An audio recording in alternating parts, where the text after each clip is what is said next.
E aí galera, tamo aí pra mais um vídeo. Agora sim, vamos comentar o capítulo 121 de Shingeki no Kyojin. Agora sim, porque, pra quem não tá ligado, eu fiz um vídeo ontem. Se eu ainda consegui lançar esse vídeo sábado, eu lancei sexta de noite um vídeo falando sobre as viagens no tempo de Shingeki no Kyojin, como que Shingeki no Kyojin trabalha com as viagens no tempo, e vale muito a pena assistir esse vídeo. Tá bem didático, eu acho que tá bem didático, eu acho que tá explicando bem direitinho, pelo menos o pessoal que assistiu gostou pra caraca do vídeo, então vale a pena conferir. Se você ainda não conferiu, pode conferir agora, que eu vou estar deixando no card, no final do vídeo, eu vou estar deixando, mas se quiser, pode assistir depois do review, também não tem problema. É só continuar assistindo, continua aqui no canal e aproveita, se você não é inscrito, aproveita pra se inscrever, tem review mensal todo mês de Shingeki no Kyojin, e quando o anime voltar, obviamente, review semanal do anime. Eu já comecei a cuspir. Estamos aqui com aquele roteiro singelo, um roteiro pequeno, um roteiro pequeno desse capítulo 121, porque tem pouca coisa pra falar, imagina, tem pouca coisa pra falar, e a primeira coisa que eu quero falar nesse review é sobre o Titã de Ataque. Nossa, eu já tô com um negócio no olho.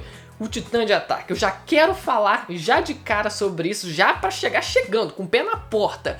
A real habilidade secreta do Titã de Ataque, porque até onde a gente imaginava, a habilidade de transferir as memórias do passado para o futuro, do futuro para o passado, enfim, através do tempo, as memórias sendo viajadas através do tempo, seria uma habilidade do Titã Fundador. Só que isso se mostrou o contrário, na verdade, é uma habilidade especial do próprio Titã de Ataque. E a primeira impressão que a gente tem quando a gente descobre isso é: caraca, mas como assim? O Titã de Ataque tem uma habilidade especial de viagem no tempo? O que diabos? Como assim?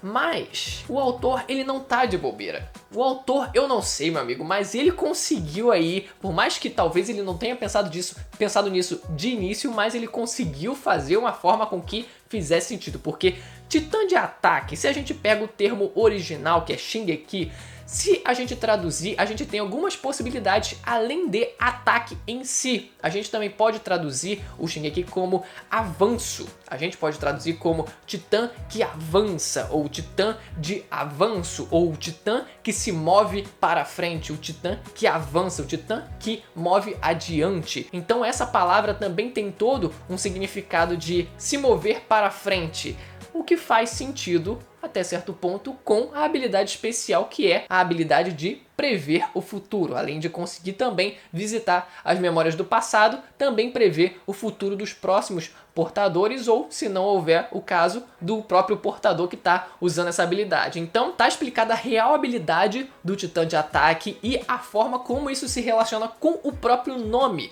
do Titã de Ataque. E o detalhe interessante, ainda se tratando sobre essa habilidade de prever o futuro, é que a gente teve o Kruger e o Grisha, eles acessando memórias dos futuros portadores. Só que o curioso é que o Eren, ele não acessou memórias de nenhum portador futuro, ele acessou memórias dele próprio no futuro, o que significa, o que pode significar que ele vai ser o último portador de Titã. E tem um detalhe ainda mais adiante que eu vou citar no final desse vídeo, que também vai fortalecer isso aí, que envolve o Falco. Então o que a gente descobre nesse capítulo é que o Eren, ele é o Mastermind, ele é o True Mastermind que tá manipulando todo o tempo, todos os acontecimentos desde então, desde sei lá quanto tempo atrás, desde que ele era criança, desde o pai dele. Então, cara, o cara é brabo, o cara tá tipo assim, já tem até montagem dele próprio controlando o próprio autor do mangá, tipo assim: escreve essa história aí dizendo que eu ganho, viu? É melhor escrever essa história dizendo que eu ganho. Bizarro o negócio, assim, várias montagens que já rolaram na internet,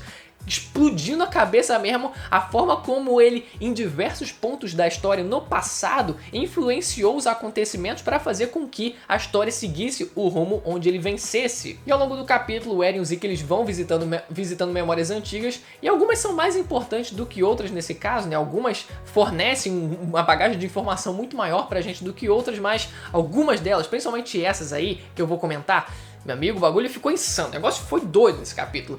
Mas a gente já descobre que o próprio Eren dizendo que não teria como, independente das memórias que fossem lembradas, que fossem visitadas, o Zeke, ele não teria como provar o ponto dele, dizendo que o Grisha possivelmente também manipulou o Eren, também enganou o Eren, porque o Eren lhe diz: eu sempre quis isso, eu sempre lutei pela liberdade desde sempre. Então é como se fosse o Eren do futuro manipulando o Eren criança, o Eren desde sempre, a seguir o caminho correto onde ele seguisse o caminho da liberdade. Então o Zeke ele não teria como provar o ponto dele dizendo que o Eren ele foi manipulado, porque o Eren, além de sempre buscar pela liberdade, não tipo abaixar a cabeça pra nada, não abaixar a cabeça até mesmo pro que os pais deles diziam. Ele falava tipo, eu vou ser da tropa de exploração, vocês não podem fazer nada, tipo, esse é o meu futuro, eu já decidi, eu almejo a liberdade. E ele também não viveu os mesmos traumas que o Zeke viveu, então ele não teve as mesmas circunstâncias de manipulação, ele não cresceu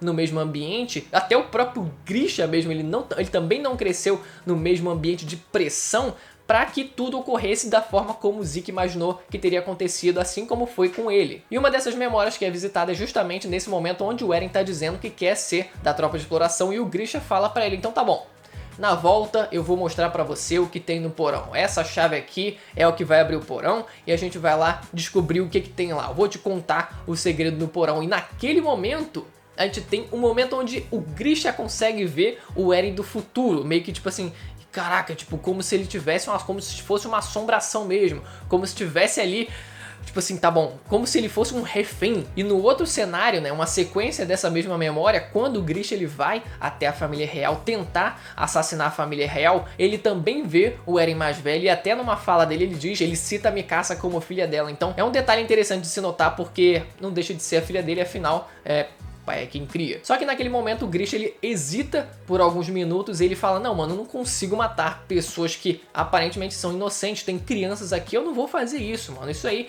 não sou eu não sou mal desse jeito. E acaba que o próprio Eren força ele a fazer isso, meio que coage, falando só, esse é o seu dever, você esqueceu do que você tem que fazer, é isso que você tem que fazer, então vai lá e faz. E por isso o Eren ele fica tão puto, né? O Zeke ele até questiona, mas pô, ele já vai fazer isso, ele não vai fazer, por que você ficou puto? Então foi justamente por conta daquilo, pelo Grisha ter hesitado e ele ter ido lá interferir naquele acontecimento e dizer pro Grisha o que ele tinha que fazer e dar coragem pra ele. Só que depois ele acaba se lamentando, ele fica tipo assim, olha Eren, eu fiz o que você me pediu. E é engraçado porque soa meio confuso, né? Pra qual Eren ele tá destinando essa mensagem? Tipo, olha só, eu fiz o que você pediu, eu peguei o poder do Titã, eu matei a família real, menos o pai, né? Eu matei a família real, era isso que você queria? Só que ele tava falando justamente pro Eren do futuro. Seria legal se a gente tivesse visto já esse momento, no momento anterior, onde parecesse que ele tava falando pro Kruger, mas na verdade, nesse capítulo a gente descobre que ele tá falando isso pro próprio Eren do futuro,